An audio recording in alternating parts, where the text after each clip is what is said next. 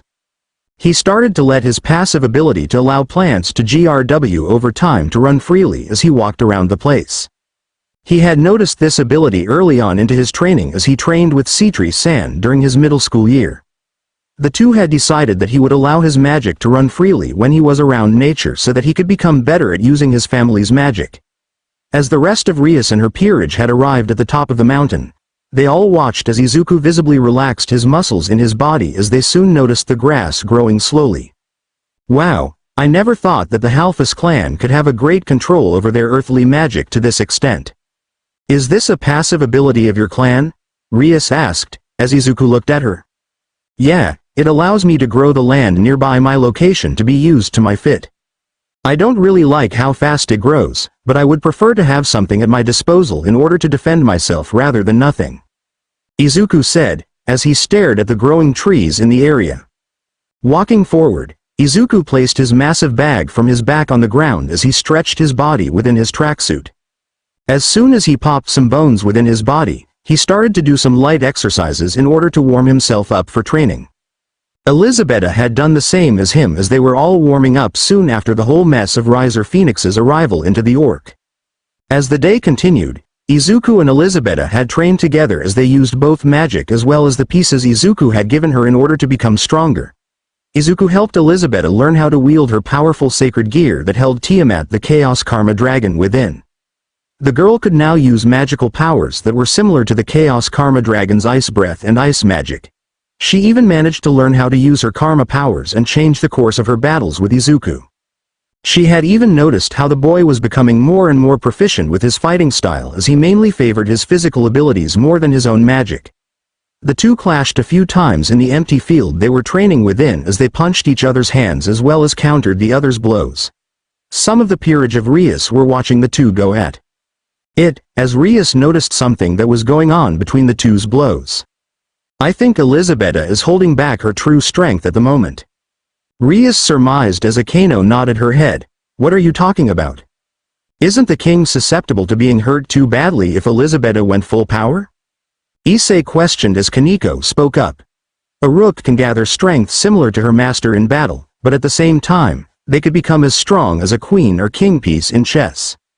The king may be in charge of his rook, but a rook can easily place a king in check in a raiding game if played right.